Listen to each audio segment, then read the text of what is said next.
Thank you very much. You can stay there, Wilfred. And before we open the floor to questions, if I may, I'll ask a few provocative questions.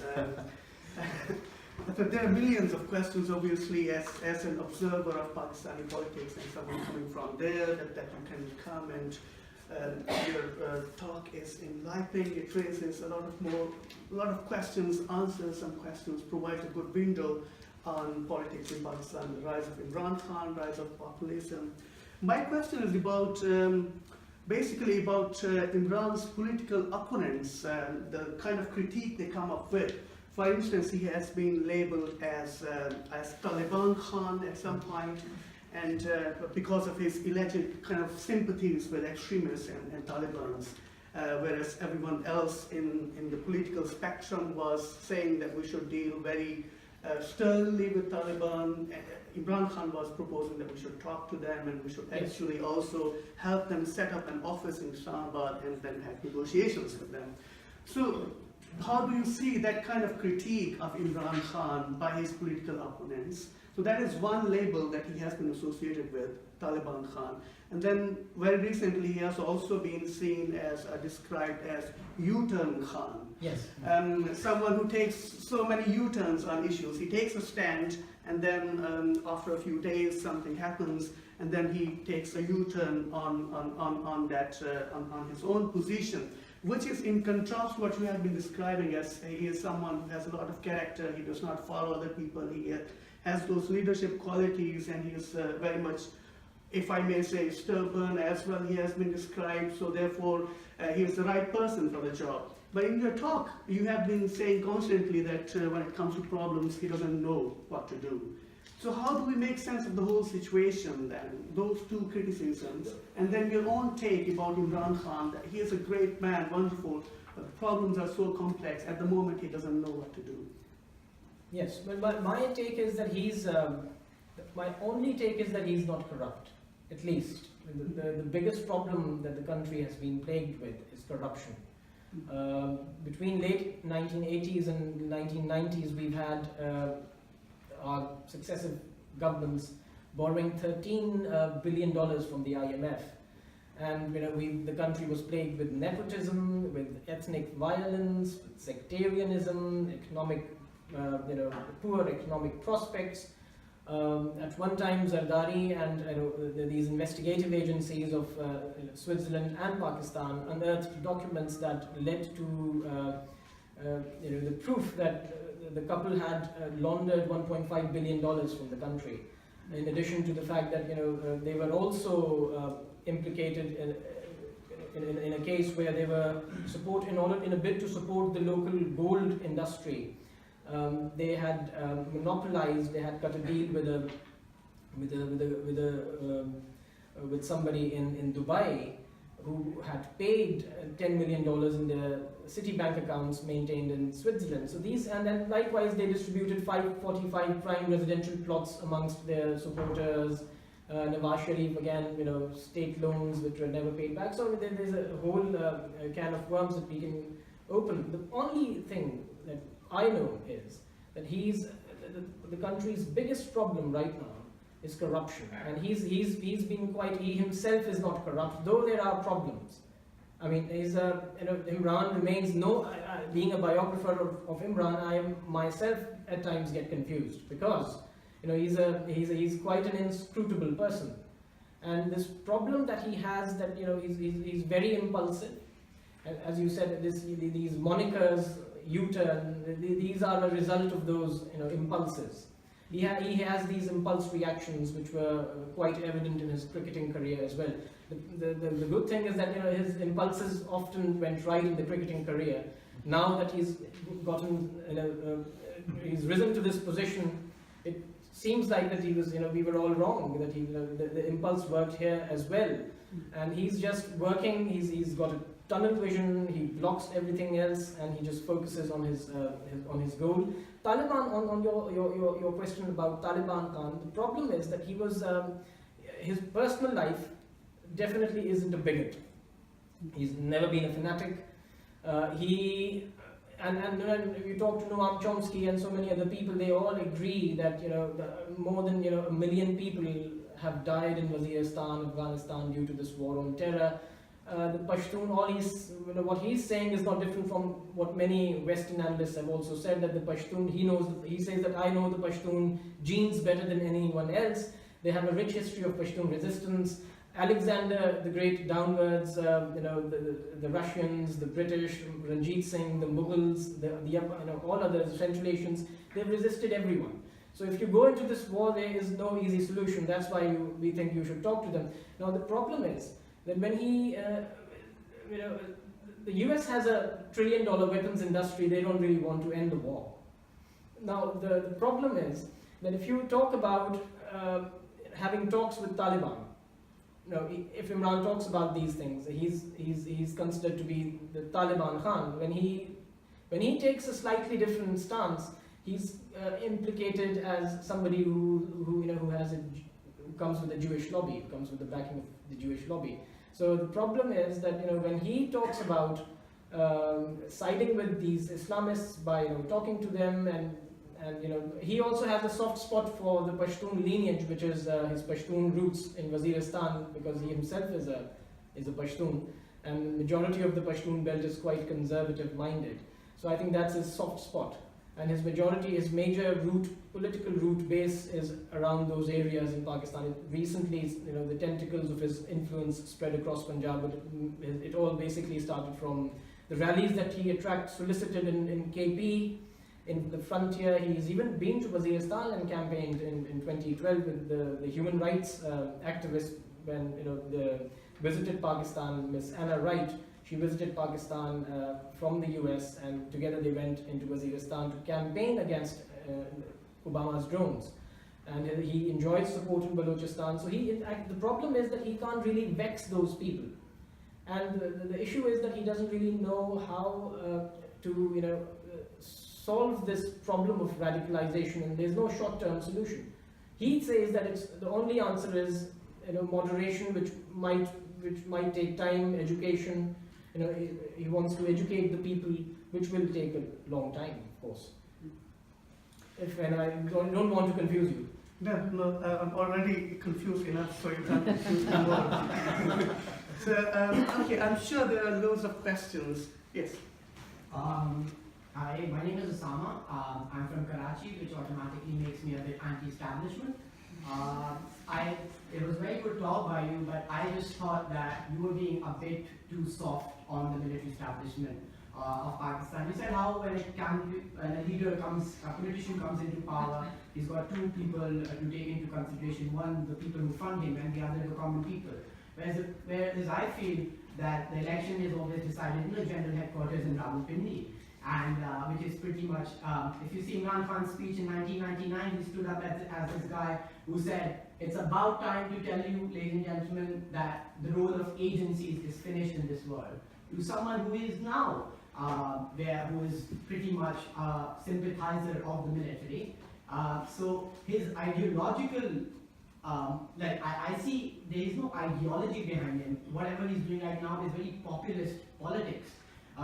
You talked about how there's democracy in his party. I disagree with that because I feel he himself said that he wants electables to win in elections. Electables by definition are not the people who are grassroots, they're people who have had an experience of contesting elections. You see Firdaus Ashik Awan from the Pakistan People's Party, you see Amir Liaquat Hussain from Muttahida Qawmi Movement, Usman Buzdar, the Chief Minister of Punjab. He's not someone who would have democratically come up. He's what Imran Khan calls an electable.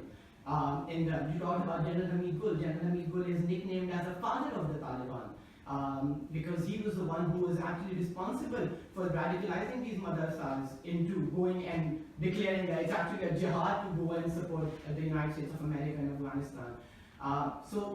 What I feel right now is, you said that the US doesn't want to end the war, US doesn't want the war on terror to end. I disagree. I think Pakistan Army doesn't want the war on terror to end because they're backing to get funds out of the Pakistani budget. If for instance the war on terror, for example, ends right now, they won't have a back foot to campaign for more funds from the budget. Your country is experiencing cancer at the moment. It is radicalized, and Pakistan Army comes up with Panadol and gives it to, like, you had Operation Rahe-Nijat, didn't work out. You had Operation Rahe-Ras, didn't work out. You had Operation Darbiaz, didn't work out. Now you have Operation something which I forgot the name of. It's the fourth operation. What is the Pakistan Army doing? I mean, it just feels like that you have been quite soft. No, it's not. I can answer that. Let BJ respond Yes, to well, that. I can answer that. Well, what you're talking about is, well, I don't envy that. I mean, I'm perfectly right, because it does seem across that I'm soft on Imran. What you don't realize is that the problems that the country is facing, pretty much what you've mentioned, are colossal. You know, you tend to miss out on the problem of corruption that the country is facing, and the army, unfortunately or fortunately, I don't like to say that, but it has been the most organized institution of the country. I've been told by generals that these politicians, I'll just give you the military thinking.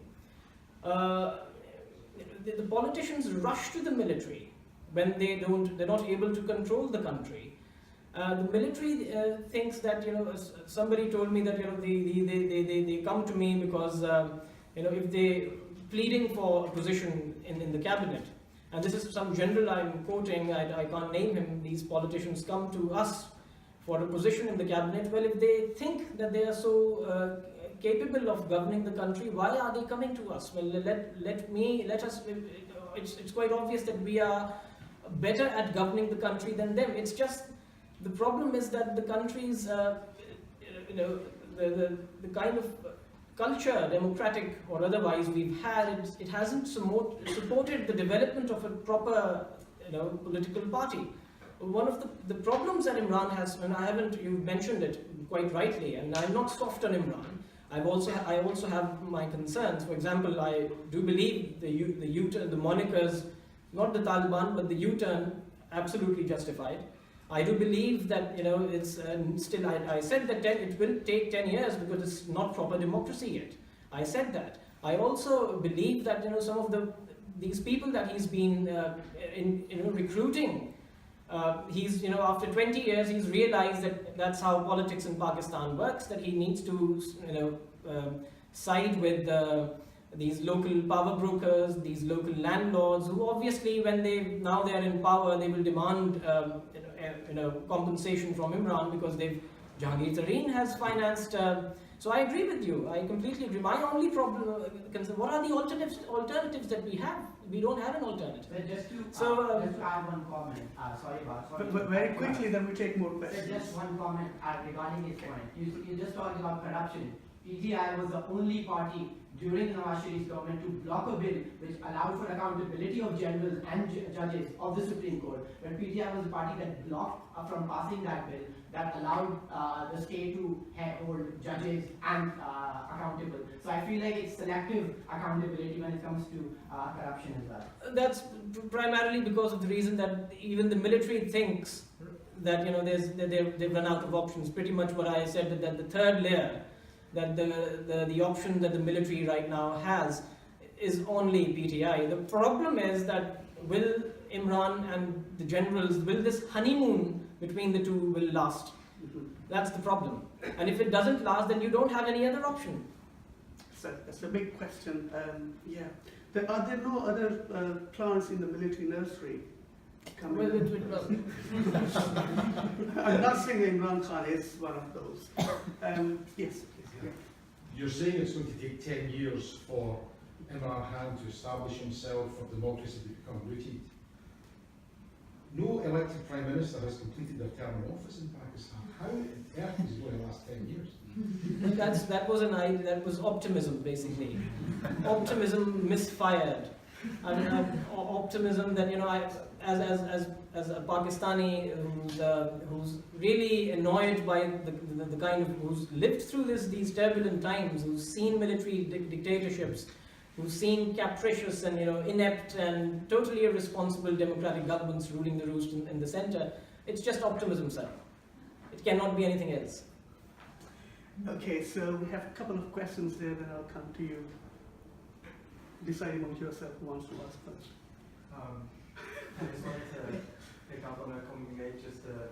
what you meant by Jewish lobbying? Just to clarify, there wasn't an anti-Semitic comment? Because what yes. Jewish interest would there be in Pakistan? Yes, but Imran in '96 married Jemima Goldsmith, the daughter of Sir James Goldsmith.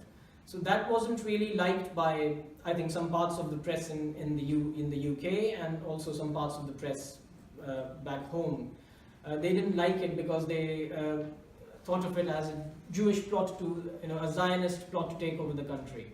It's quite bizarre, really, because. And this was the time that Islamic radicalization after the Soviet Union collapsed was rearing its head. There was the army, the ISI, planted this Islamic Democratic Alliance in the early 90s to oppose Benazir Bhutto, and there were similar problems against the blasphemy laws in the mid 90s. So it's basically a chain of events that led to this argument. So it still comes up whenever he talks, whenever he keeps silent on these radicals. Oh, sorry, whenever he doesn't keep silent on the radicals. Whenever he whenever he comes across as a liberal politician and a moderate politician, and somebody who's studied at Oxford and rubbed his shoulders with the British elite. So then the radicals get active again and start calling him a member of the Jewish lobby and a Zionist plot to take over Pakistan. And even in '96, in '97 when he was campaigning for his elections, there was a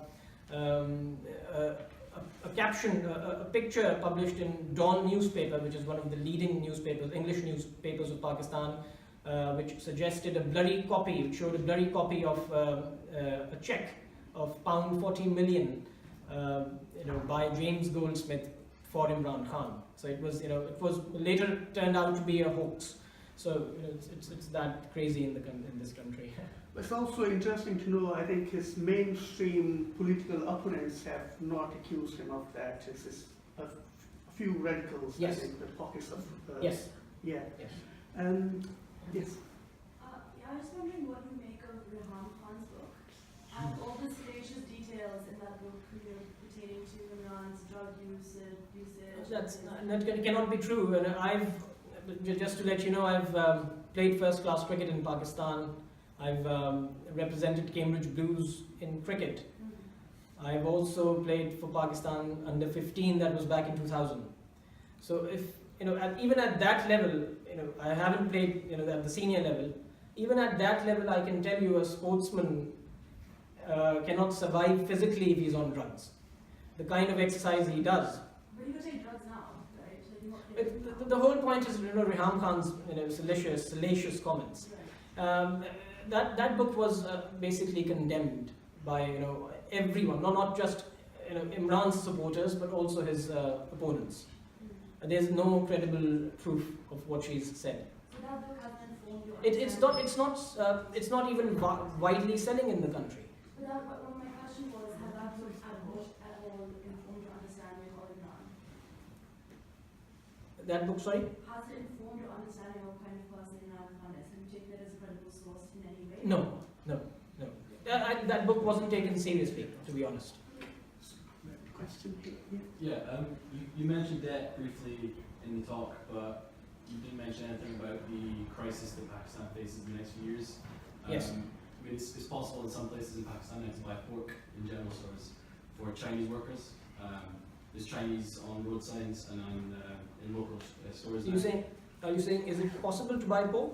No, I mean it's I've just read in articles, it's been reported that in certain places in Pakistan where Chinese workers now are present, it's possible to buy pork, just as a sign of how different things are becoming.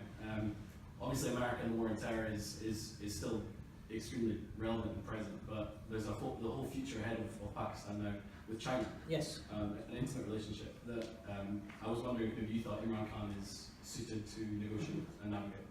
Well, your first question about the crisis. Yes.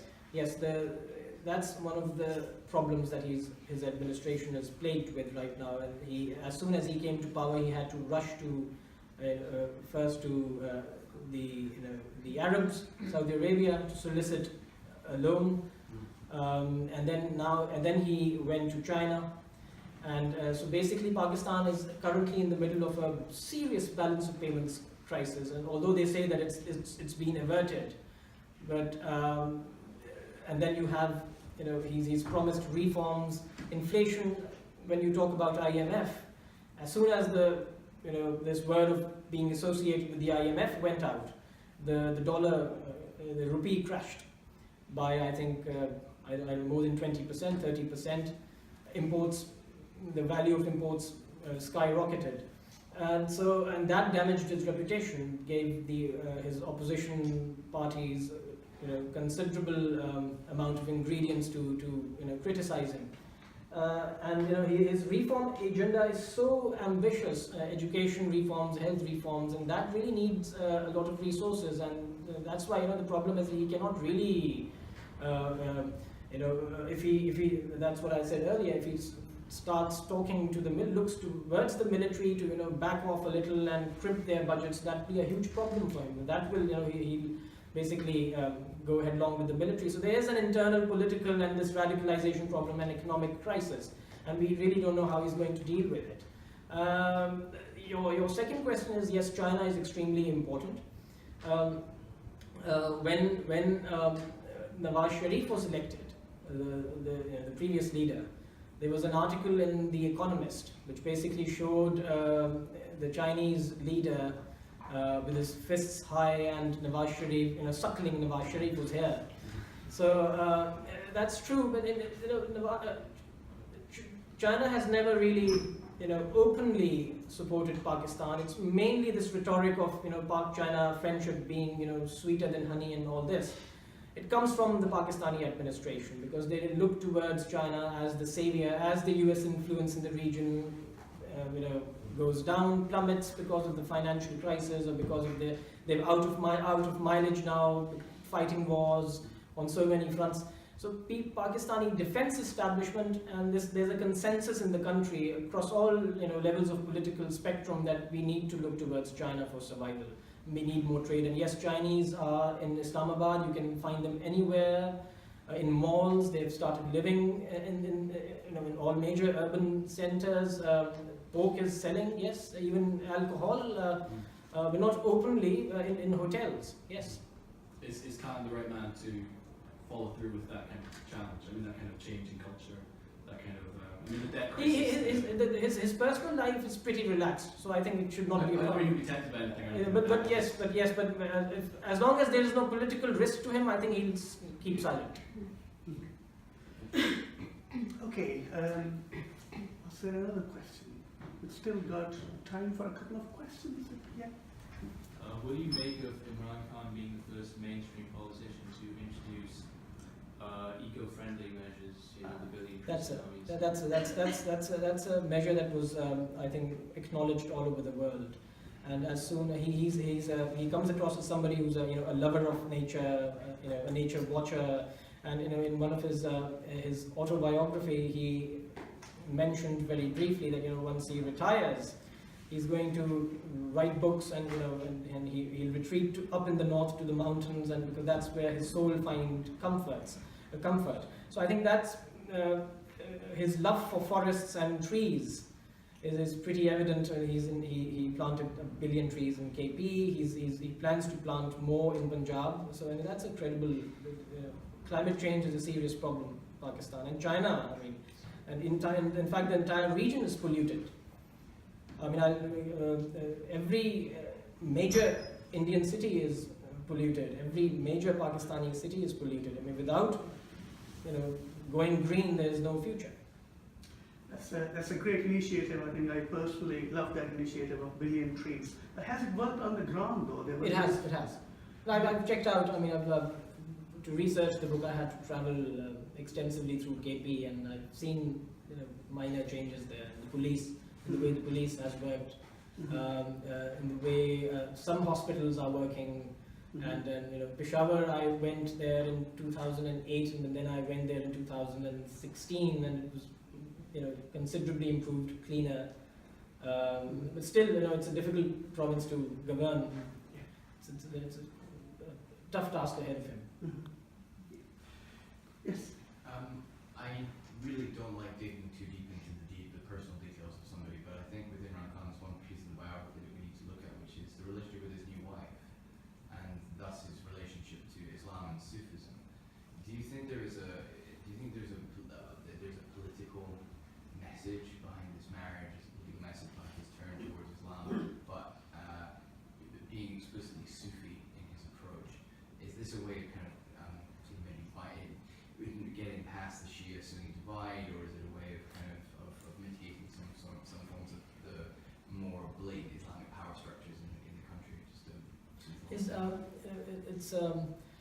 Imran has never been known to be a very religious person. Knowing his personal life, he would, he's been a social drinker in Britain. So his Oxford education and all of that. He's never known to be outrageously a religious person, hardly a bigot.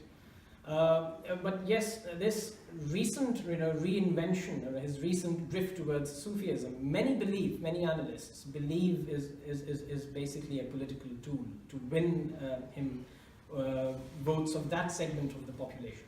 That entirely true. Yes. Yeah. Hi, two questions. One, what is Imran Khan's stand on Balochistan and Kashmir from whatever you've seen of his politics until now? The second is, what do you think are the prospects for the subcontinent in the coming years? You have, in your own words, an impulsive Imran Khan in Pakistan. You have an insane Narendra Modi in India. Yeah. And the BJP is so desperate to hold on to power that they frequently turn to Pakistan and warmongering within India, because that panders to the kind of electorate that they've been cultivating, which is a hyper-nationalist and communal mobilization to make the country. So if India is to continue on this kind of provoking Pakistan from time to time to meet its own domestic electoral benefits, what ramifications are these going to have for the region?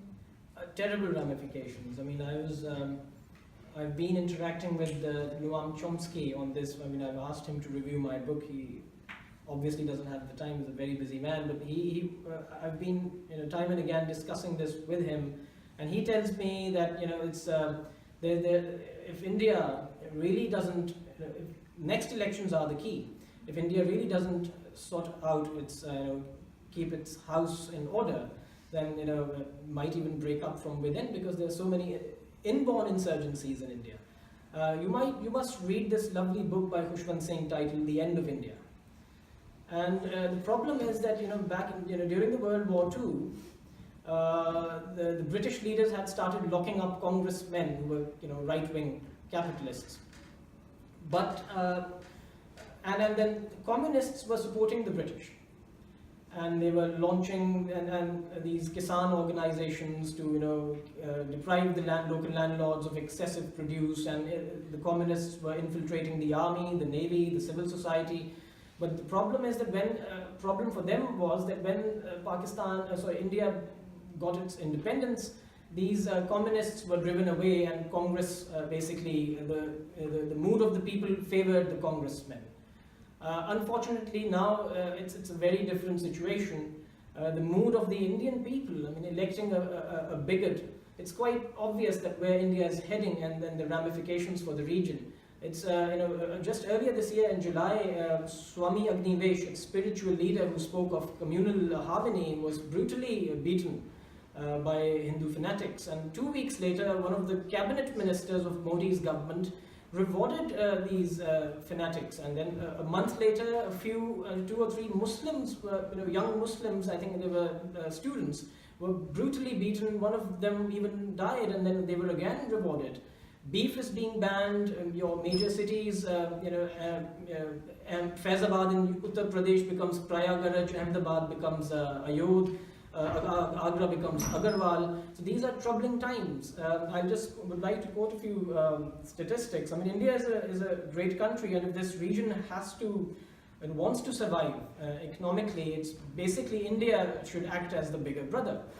I'll just give you a few statistics which I don't think deserve to be disputed. India under Modi has not been a safe place, particularly if you're a girl. Nearly 3 million girls annually are lost to infanticide. It has the highest number of suicides committed by people totally bereft of opportunities. It ranks 3rd in the number of rape cases. 60% of Indians live on $2 a day or less. Nearly 14 million tolerate slavery. Around 600 million defecate in open spaces. It's becoming racist by the hour. Around 13 of the world's 20 most polluted cities are found in India.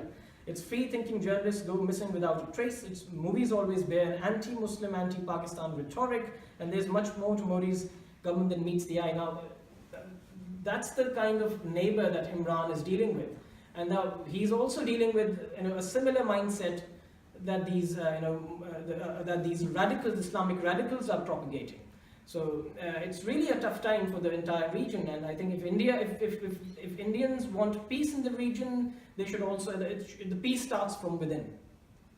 Great. Wilfred, do you want to have a final word on India-Pakistan dynamics, the future of the region, South Asia, and then we'll close the discussion. I'm also happy for anyone else to ask a final question if there's any. No, I think yes. Well, the jury is still very much out in the case of Pakistan.